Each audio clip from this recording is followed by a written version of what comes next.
বৃহস্পতি গ্রহের ছবিগুলোর মধ্যে এই গোলাকার লাল দাগটি আমরা সচরাচরই দেখি, তবে এটি কিন্তু কোনো সাধারণ দাগ নয়। এটি হচ্ছে আমাদের সৌরজগতের সবচেয়ে বড় ঝড়। বিজ্ঞানীরা এর নাম রেখেছেন দ্য গ্রেট রেড স্পট। এই ঝড়টি আজ থেকে প্রায় ৩৫০ বছর আগে সৃষ্টি হয়েছিল। ঝড়টি ঘন্টায় ৪৩২ কিলোমিটারের তীব্র বেগ নিয়ে আজও পর্যন্ত বয়েই চলেছে। এখন আপনার মনে প্রশ্ন আসতে পারে, এত বছর ধরে ঝড়টি কিভাবে সক্রিয় রয়েছে? তবে তার আগে আমাদের জানতে হবে ঝড়টি কিভাবে সৃষ্টি হয়েছিল।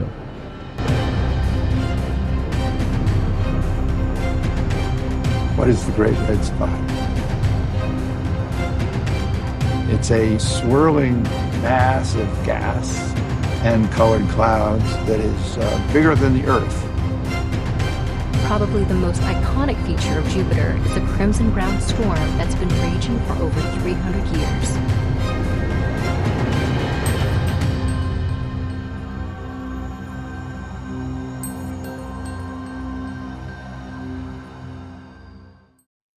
বৃহস্পতির বায়ুমণ্ডল প্রধানত হাইড্রোজেন এবং হিলিয়াম দিয়ে তৈরি, তবে এটিতে অ্যামোনিয়া, মিথেন এবং অন্যান্য জৈব যৌগেরও অল্প পরিমাণে অস্তিত্ব রয়েছে।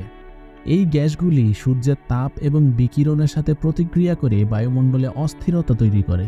বৃহস্পতির বায়ুমণ্ডলের নিচের অংশের গ্যাস তাপ শোষণ করে প্রসারিত ও হালকা হয়।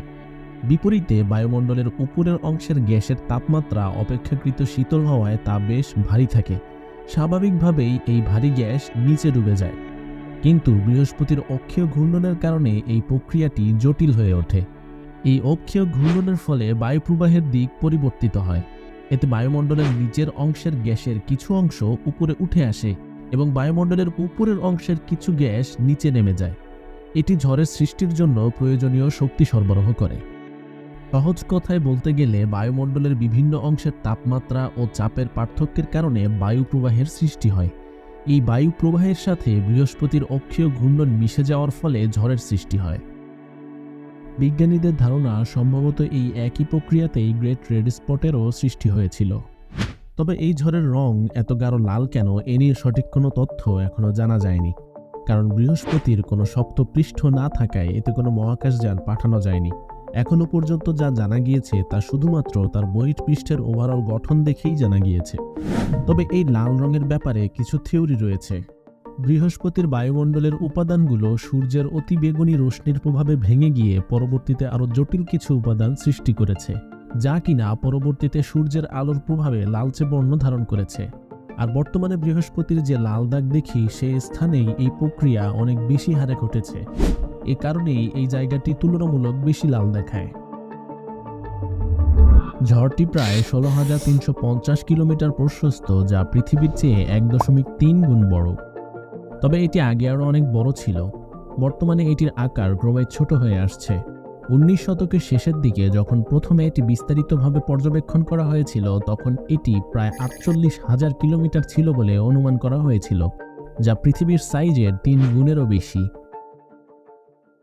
এখন জেনে নেওয়া যাক ঝড়টি এত বছর ধরে কিভাবে সক্রিয় রয়েছে। পুরো বৃহস্পতি গ্রহ জুড়ে সব সময় ঝড় চলতে থাকে, যে ঝড় কখনোই থামে না। বৃহস্পতি গ্রহ লক্ষ্য করলে দেখতে পাবেন বিভিন্ন রঙের ঝড় বিভিন্ন দিকে পুরো গ্রহ জুড়ে সব সময় চলতে থাকে। কিছু রঙের ঝড় বাম থেকে ডানে এবং কিছু রঙের ঝড় ডান থেকে বামে সব সময় চলতেই থাকে। বৃহস্পতির এই ঝড় সক্রিয় থাকার পক্ষে প্রধান 3টি কারণ হলো বৃহস্পতির ঘন বায়ুমণ্ডল, তীব্র ঘূর্ণন গতি, বৃহস্পতির উচ্চ তাপমাত্রা। পৃথিবীর ঝড়ের মূল উপাদান হলো মেঘ, জলীয় বাষ্প, সাথে বায়ুমণ্ডলের চাপের তারতম্য। বেশিরভাগ ক্ষেত্রে ঝড়গুলো সাগর থেকে শক্তি সঞ্চয় করে শক্তিশালী হয় এবং কিছু সময় পর মিলিয়ে যায়। বৃহস্পতির ক্ষেত্রে এ ব্যাপারটা পুরোপুরি ভিন্ন। বৃহস্পতির বায়ুমণ্ডল পৃথিবীর বায়ুমণ্ডলের চেয়ে অনেক ঘন। ঝড়টি ক্রমাগত অ্যাটমসফিয়ার থেকে শক্তি সঞ্চয় করে। এই ঘন বায়ুমণ্ডল ঝড়কে আরও শক্তিশালী করতে এবং দীর্ঘস্থায়ী হতে সহায়তা করে। বৃহস্পতি গ্রহ এত বড় হওয়া সত্ত্বেও এটি নিজ কক্ষপথে প্রচণ্ড বেগে ঘোরে। যেখানে পৃথিবীর একবার ঘুরতে সময় লাগে 24 ঘন্টা, সেখানে বৃহস্পতি বা জুপিটারের একবার ঘুরতে সময় লাগে মাত্র 9 ঘন্টা। বৃহস্পতির এই ঘূর্ণন গতি ঝড়কে আরও গতিশীল হতে সহায়তা করে। বৃহস্পতির পৃষ্ঠের তাপমাত্রা 140 ডিগ্রি সেলসিয়াসেরও বেশি। এই উচ্চ তাপমাত্রা ঝড়কে শক্তিশালী করতে এবং দীর্ঘস্থায়ী হতে সহায়তা করে।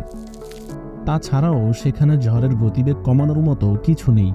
পৃথিবীতে যেমন গাছপালা, পাহাড় পর্বত, ঘরবাড়ি, সেই সাথে বৃষ্টিপাতের বাধা ঝড়ের ইন্টেন্সিটি কমিয়ে দেয়, কিন্তু বৃহস্পতিতে তেমনটা নেই। তাই এই ঝড় বাধাহীনভাবে বয়েই চলেছে। তবে বর্তমানে এটির আকার ক্রমেই ছোট হয়ে আসছে, আর বিজ্ঞানীরা মনে করেন শত শত বছর ধরে চলা এই ঝড়ের মৃত্যু খুব বেশি দূরে নেই।